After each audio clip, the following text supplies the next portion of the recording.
चतुर्थ बौद्ध संगीति।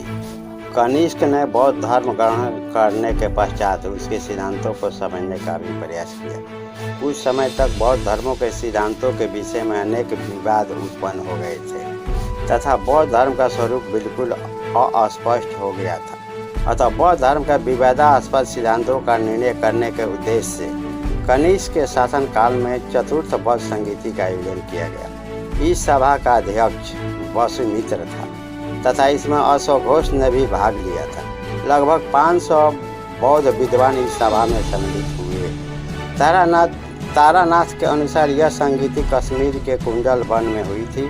लगभग 6 माह तक यह संगीति चलती रही और इसमें संपूर्ण बौद्ध साहित्य की शुद्धता से जांच की गई। तारानाथ ने लिखा है कि इस सभा में बौद्धों के 18 वर्णों में प्रचलित वाद विवादों को समाप्त कर दिया। त्रिपिटकों पर टीकाएं लिखी गई तथा अधिकांश टीकाओं को एक ग्रंथ के रूप में संकलित कर दिया गया, जिसे विभास कहा गया, जो आगे चलकर बौद्ध धर्म का विश्वकोश बन गया।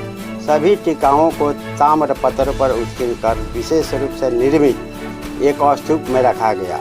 प्रोफेसर घोष ने लिखा है, इस संगीति ने 2 प्रमुख कार्य किए। प्रथम, नवीन विचारों और बौद्ध दर्शन को कतिपय नवीन विचारधाराओं के विकास के प्रकाश में धर्म ग्रंथों को नवीन रूप में लिपिबद्ध किया।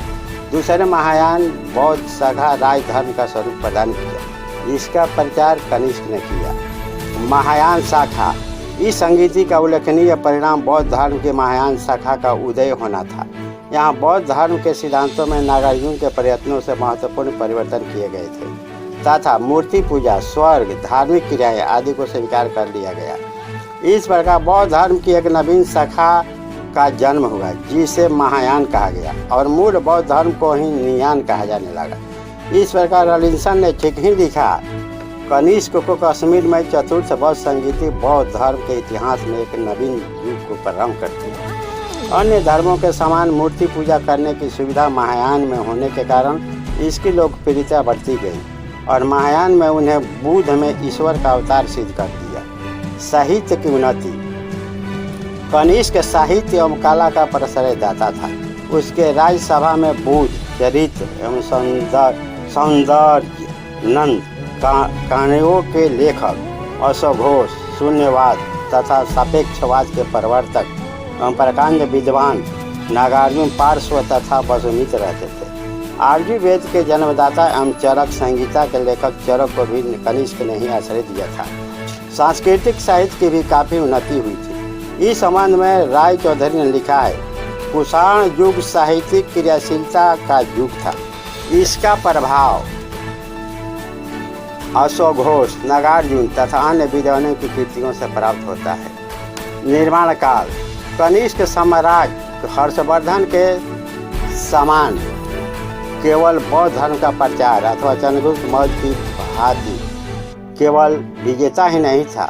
कनिष्क ने तक्षशिला में सिरका नामक स्थान पर एक नगर की और कश्मीर में कनिष्कपुर नामक अन्य नगर की स्थापना की थी।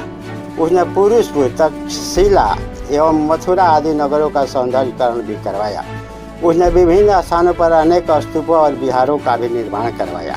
कुषाण साम्राज्य की राजधानी पुरुषपुर में 400 फुट ऊंची और 13 मंजिली एक मीनार बनवाई थी, जिसके ऊपर लोहे का एक बड़ा छत्र बनवाया गया था। इसी के समीप एक बौद्ध विहार का भी उसने निर्माण करवाया। व्यापारिक उन्नति। कनिष्क के साम्राज्य में बैक्टीरिया आदि प्रदेश सम्मिलित थे, जो व्यापार के प्रमुख केंद्र और प्रमुख व्यापारिक मार्गों पर स्थित है। अतः उसके शासनकाल में भारत के व्यापार में असीमित उन्नति हुई। रोम के साथ भी भारत का व्यापारिक संबंध स्थापित हुए। भारत से वस्त्र, आभूषण एवं प्रसाधन सामग्री आदि निर्यात की जाती थी और वहाँ से सोना भारत आता था। कला।